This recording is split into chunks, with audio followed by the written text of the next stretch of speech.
Cigars International has teamed up with the creative geniuses of Drew Estate, makers of Acid Cigars, for an all-new kind of promotion. They have entrusted Scott Chester of Acid to design an original paint job on a brand new 2008 Kawasaki 1400. Win this motorcycle by purchasing a box of Acid Cigars from Cigars International between September 15th and November 13th. Then tune into cigarsinternational.com during the 2009 Super Bowl halftime show to see if you're a winner. The fastest sport bike ever produced. Available to the general public. And we're going to give one away. Can you imagine that? And now it's off to the shop, where Scott will take the reins of this beastly machine and make something beautiful of it.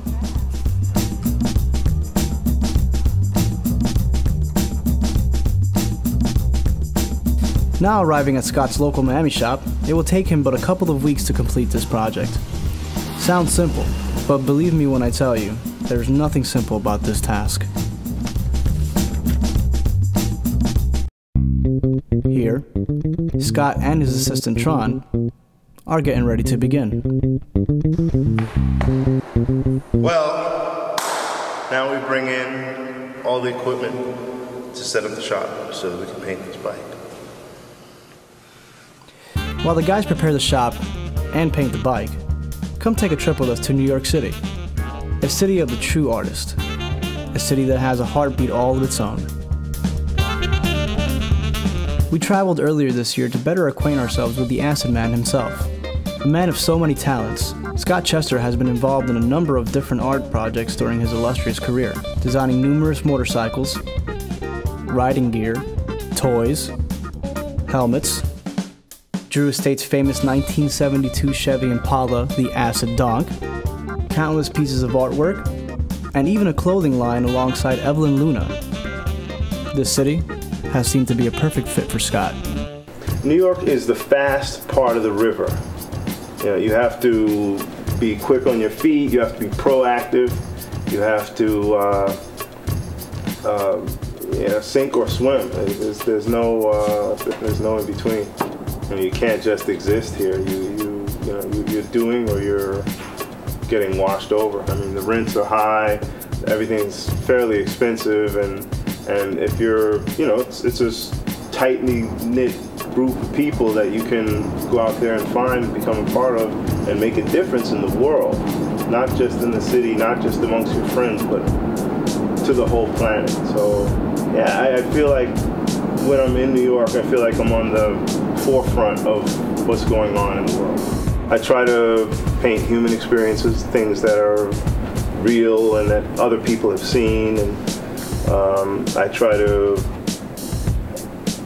capture a moment in history, our time right now. I try not to make it look like the 40s or Art Deco or the Roaring 20s, because we're here now, and I want to show the reality of that, I want to bring to light the things that are enjoyable about our time. Yeah. I try to develop things that people don't have yet. I don't want to copy something, and when I was a kid, it was kind of on the street, it was illegal to steal somebody else's artwork or somebody else's style. You had to develop your own style. So everything that I try to be involved with is something that's different, something that no one's ever done before, a marker in history for an industry, things like that.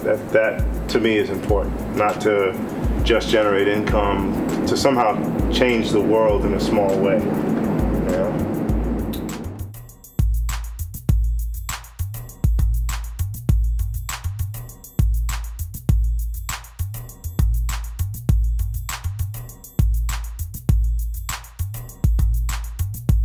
We're making history, and we didn't even know it at that point. We didn't realize we were making history.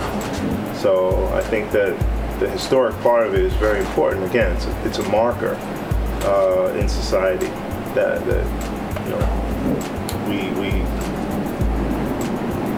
we change something. We put our own mark on it, and our audience followed us. People who wanted something different, something interesting. So there you go. The story of Acid in a nutshell. You'll have to read the book. Okay?